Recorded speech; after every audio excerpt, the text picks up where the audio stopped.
Today's cameras are highly sophisticated electronic machines capable of operating in multiple modes. Digital cameras tend to be more complex in their operation than analog cameras. Many of their controls are only accessible through internal menu rather than controls on the outside of a camera.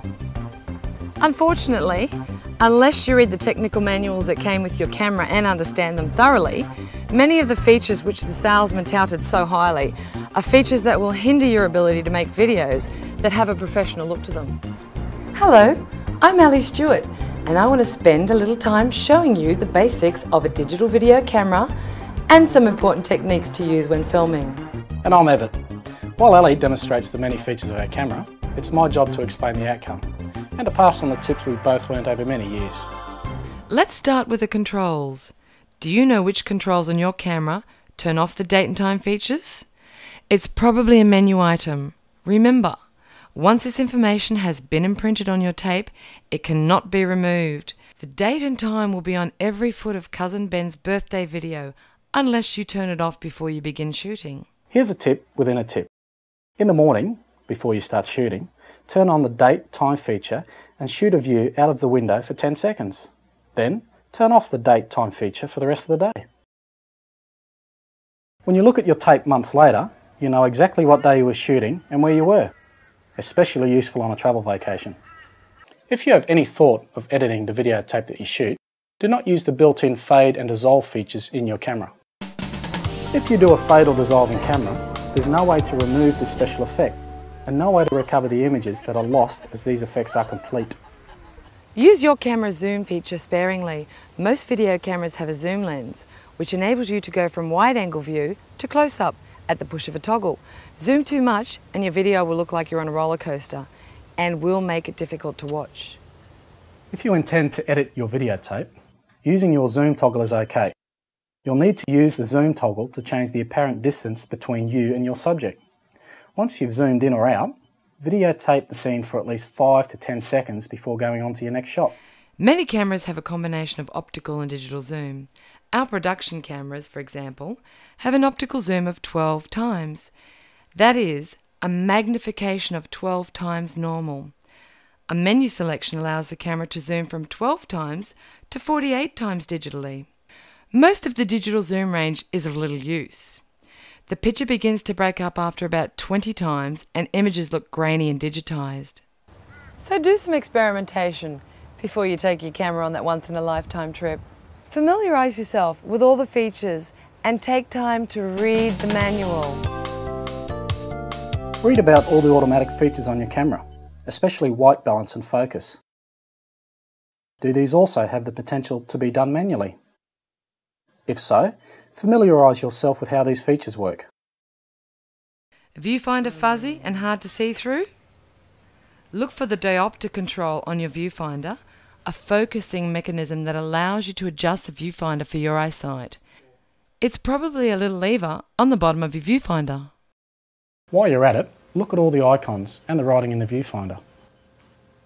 Each is a piece of information vital to the operation of your camera, telling you, for example, that there is no tape in the camera, no battery, how much recording time is left on your tape, and whether there is adequate light for shooting. The owner's manual that came with your camera probably has a page or two explaining each icon and viewfinder comment. Copy this page and keep it with you when you go out with your camera. It will be invaluable when manual focus or a blinking light bulb appears in your viewfinder and you can't remember what that means. You can make the most out of all the features of your camera by learning when to rely on the camera and when to take control yourself. Your owner's manual provides all the necessary information, so read it and get the most out of your investment. That's right, Ali. It's wise to plan before you shoot, whether you're shooting footage of your child's birthday party or a full-blown production. Planning ahead keeps things out of the clouds of confusion and chance. A beginning, a middle and an end. It may seem obvious, but every event has a beginning, a middle and an end. How will yours begin and end? Begin with information that establishes the who, what, why, where and when of the event. For example, let us look at your recent holiday. Use a shot of the brochure to begin our tape. For visual interest, maybe prop the brochure up on the dining room table. How about Mum packing a bag? Or shoot a short sequence of Dad loading the car. Let your imagination be your guide, but do something that signals the start of this event. Capture the story of your journey with your camera. As you pass through each place of interest, establish your arrival, show the points of interest, and record your departure.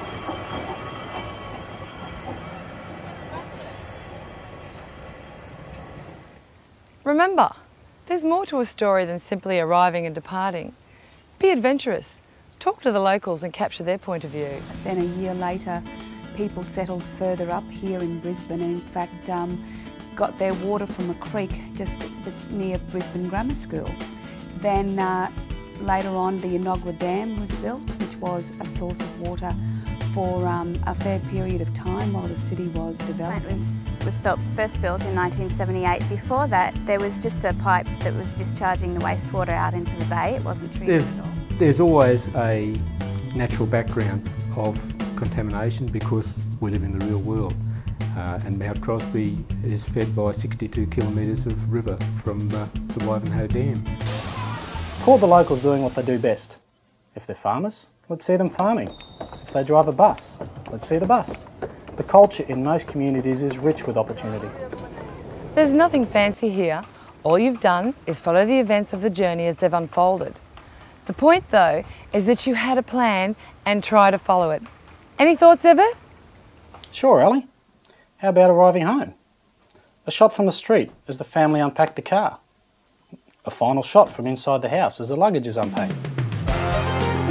Even if you don't edit this footage, you have a well-developed narrative document of the neat things that happened on your holiday. Nothing to it. Just remember these simple things. Know your camera, tell a story, show action, and use a tripod. Remember the rule of thirds. First and foremost, know your camera. Read the manual several times and try out all the features at home. Make sure you understand the advantages of each feature and how to use it. Tell a story. Like a good storyteller, begin by asking, who is my audience? How can I construct my video narrative to entertain and interest this special group of listeners? Good videos are those that provide interest and lead the viewer along with the action. Try to tell a story with an opening and then build to a climax or a high point at the end. Avoid abrupt cuts between scenes.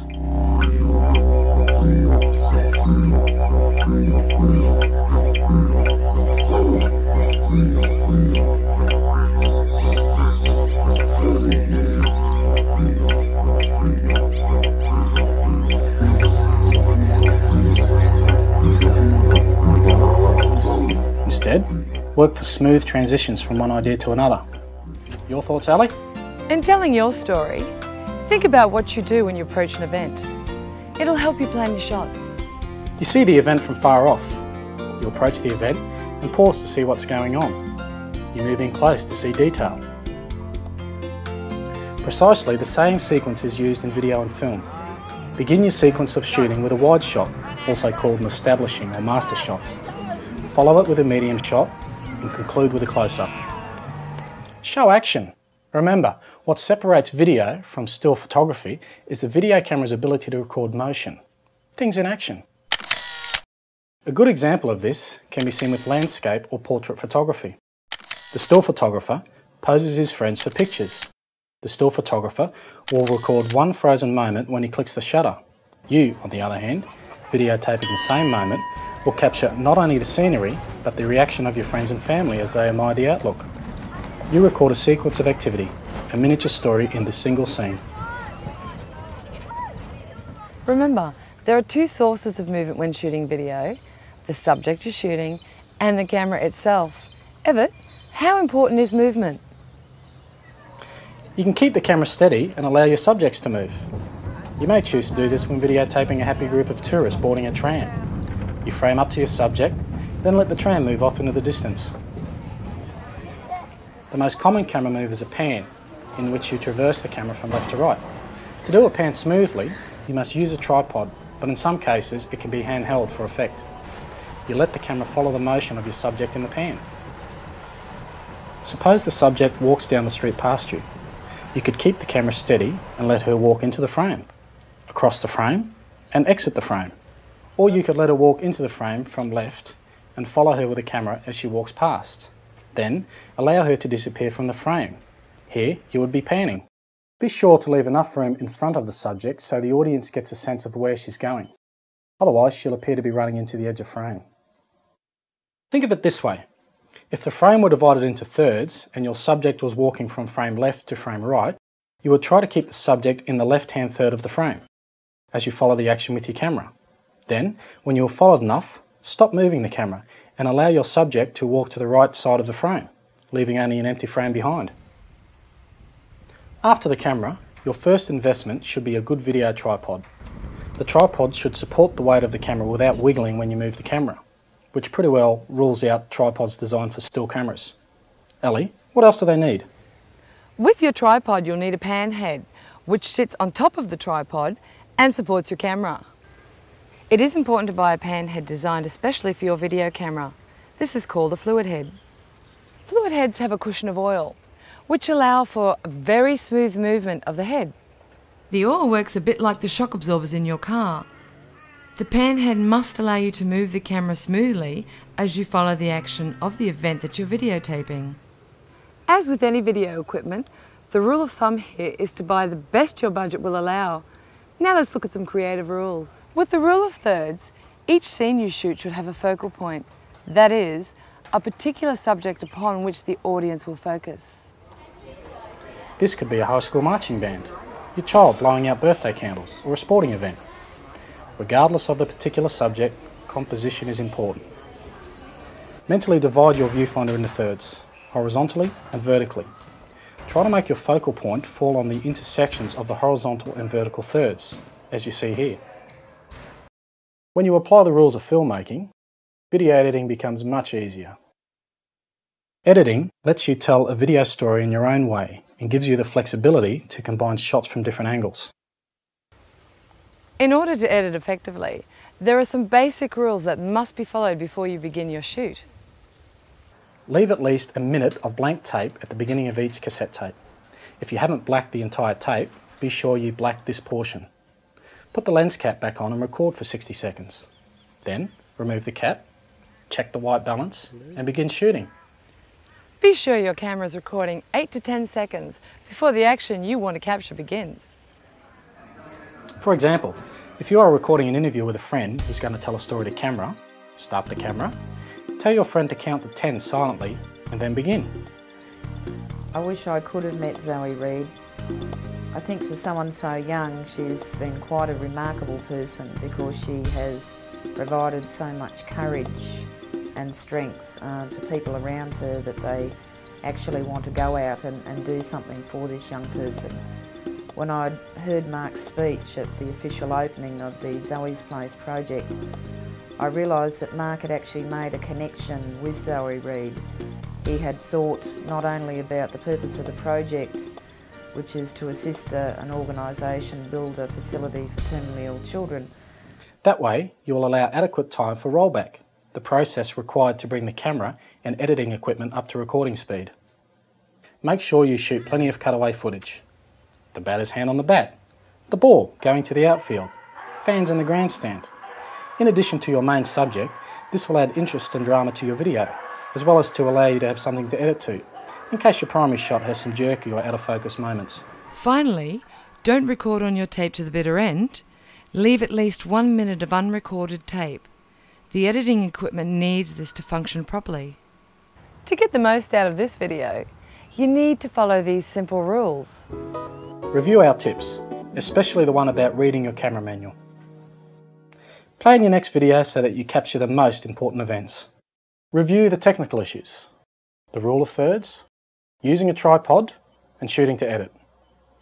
Best of all, go out and practice. You can always record over your tape. Good luck and have fun.